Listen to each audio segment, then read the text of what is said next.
Hi, good morning, Molinda. Last class we can discuss about the chord data. In chord data, the main sum of the characters is the notochord.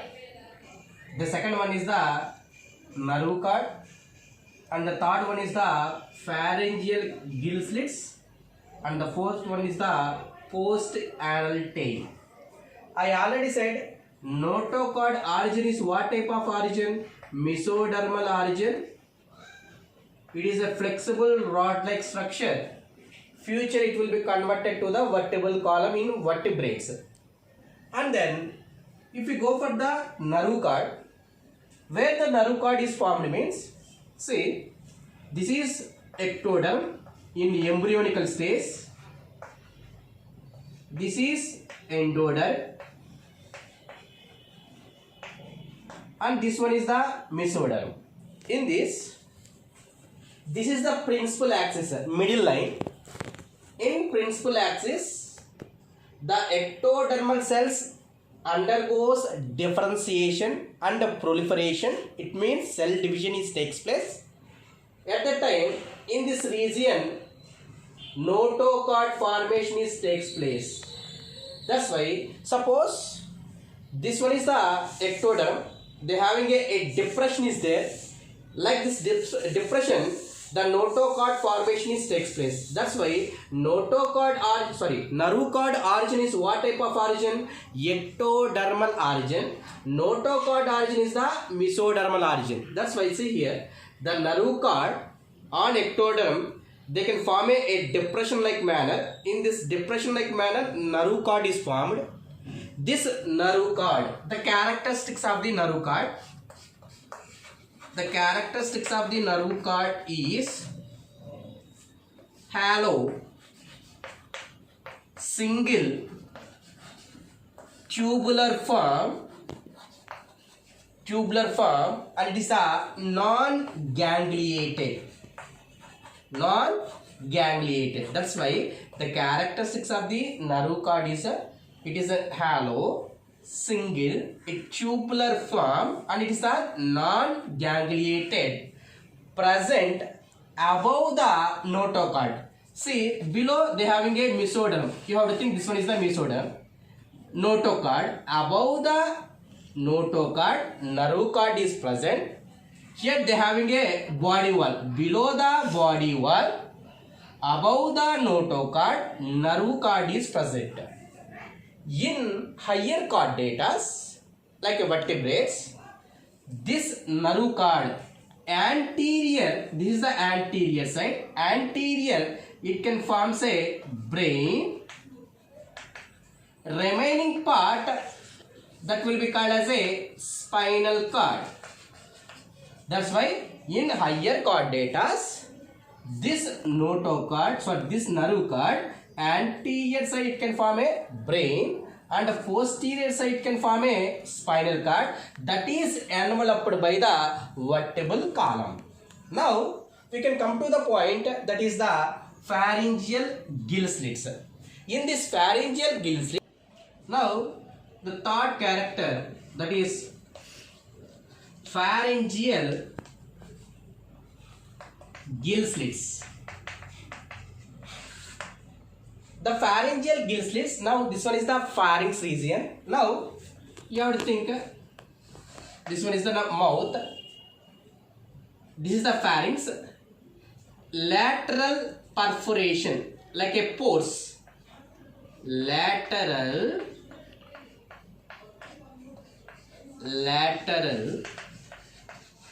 perforation.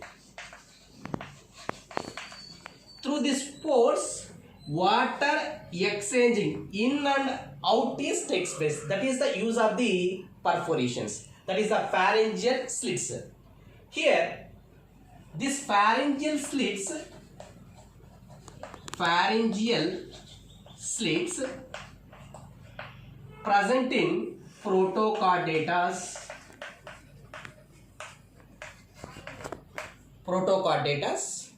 and also it will be present in the Pisces, and also present in the some amphibians.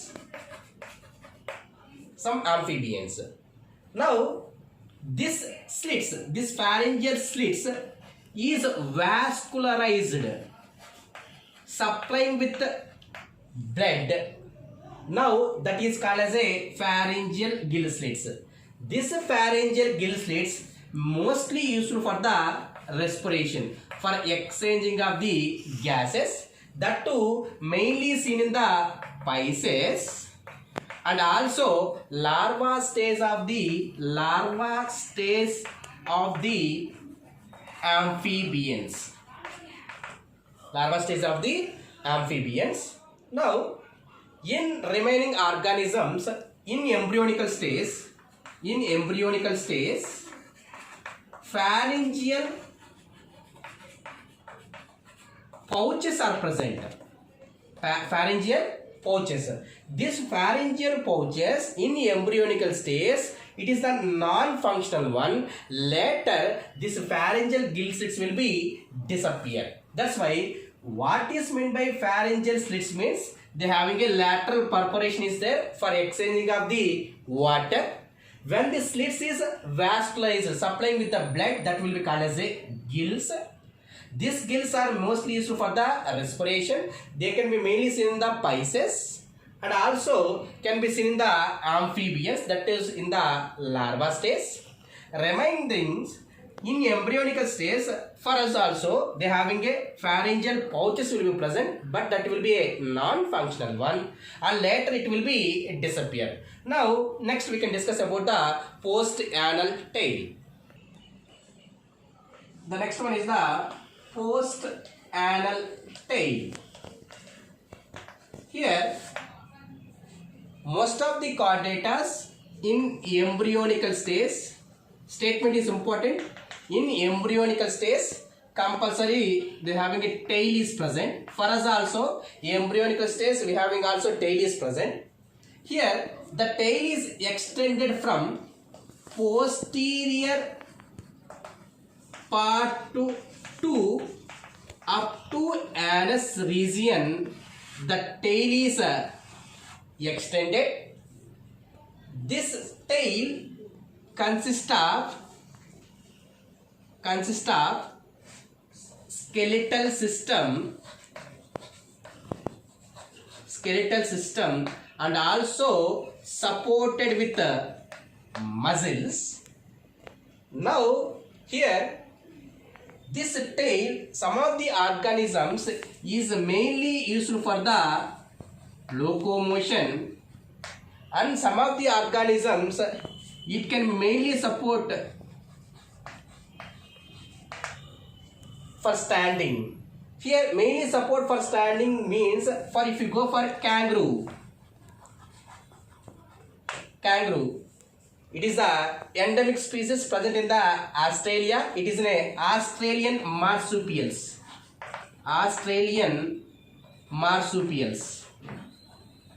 Here what is meant by marsupials means pouched ones. The organism having a pouch, that is called as a marsupials. You know, very familiar. Why this kangaroo having a pouched appearance means, see, for marsupials the gestation period is very low.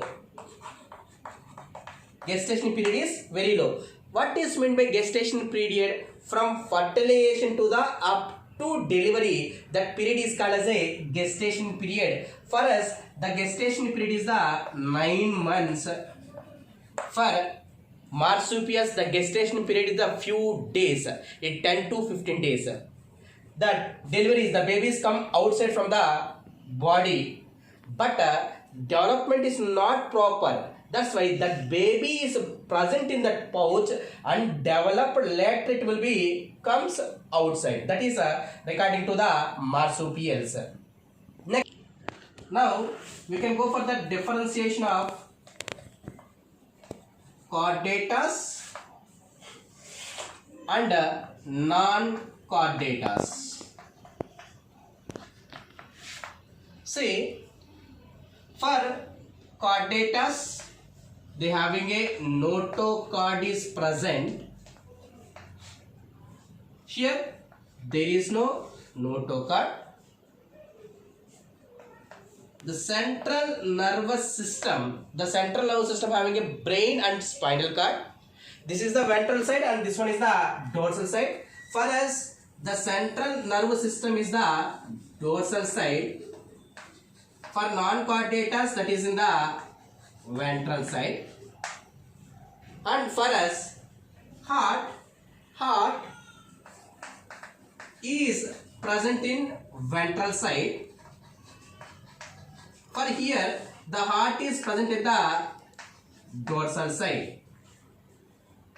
Next, pharyngeal gill slits are present. Pharyngeal gill slits are present. Here, pharyngeal gill slits are absent. Here, they having a post-anal tail. Here, there is no post-anal tail.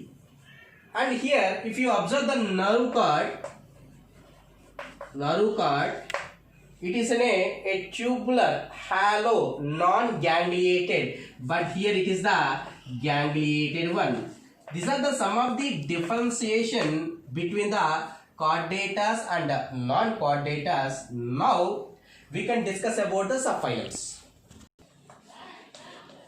In chordatus, 3 subphylums is present. One is the Urochordata. Another one is the Cephalochordata. Another one is the Vertebrata. Now, first we can go for the Urochordata.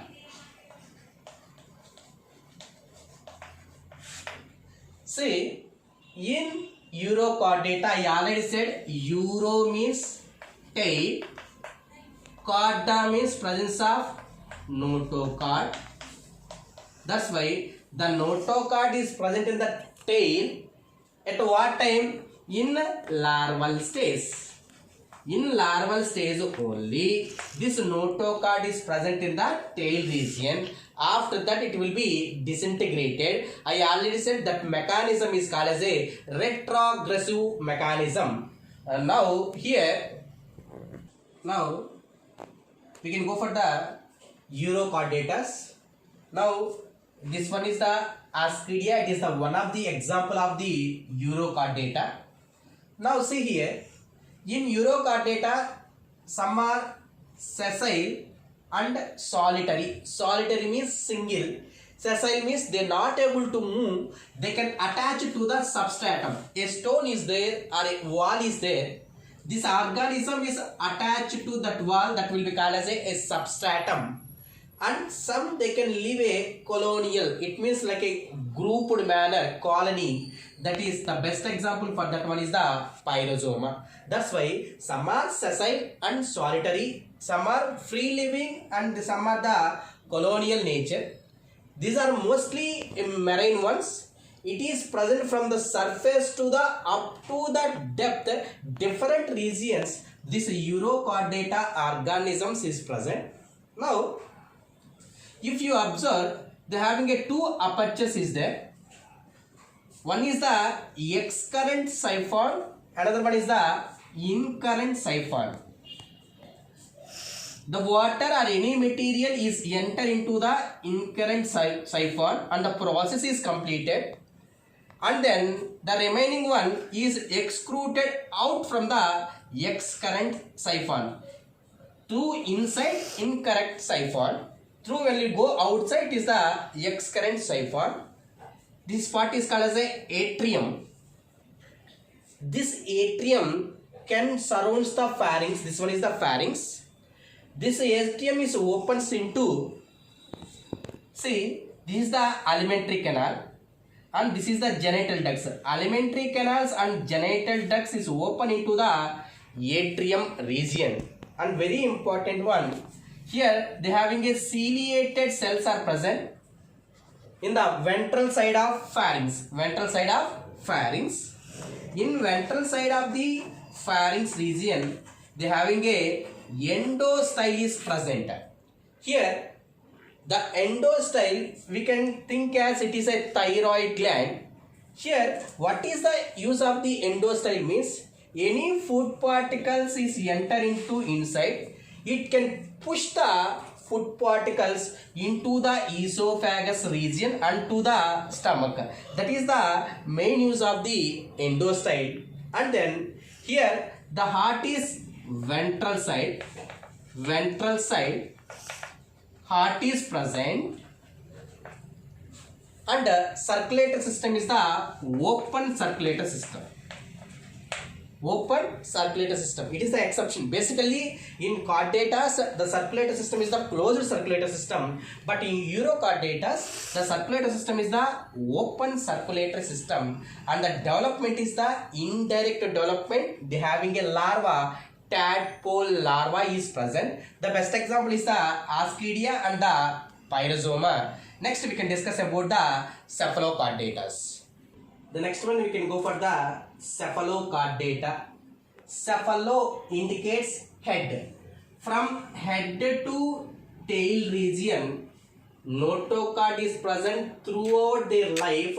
It is under the subphylum of the cephalochordata. Now this one is the notochord. Above the notochord, nerve cord is present. This is the body wall. If you observe the fins, normally if you observe the fishes, they having like this, fins are present. But here unpaired fins are not in a paired manner. That is a very important here. And then here also endostyle is present, same as that of urochordata. And also they having a gill slits. In urochordata also they having a gill slits are present. But here in urochordata, circulatory system is what type of circulatory system? Open circulatory system. Here the circulatory system is the closed circulatory system. If you observe there, the atrium surrounds the pharynx. Here also the atrium can surround the pharynx, and very important one, here heart is absent, and respiratory pigments and blood corpuscles are absent. There the heart is present, ventral side heart is present, but here the heart is absent, respiratory pigments and blood corpuscles, all these are the absent one. And then here the excretory organs, the specialized excretory organs, that is called as a protonephridia. I already said in the platyhelminthes. Protonephridia here also called as a solenocytes. That's why solenocytes is the specialized excretory organs present in the cephalochordata. The best example is this one is the branchiostoma. Here the branchiostoma is commonly called as a amphioxus or lanceolate. See, this organism commonly called as what? Scientifically called as what? Branchiostoma. Branchiostoma is also indicates the amphioxus or also indicates the lanceolate. This is regarding to the cephalochordata. Tomorrow class we can discuss about the vertebrates.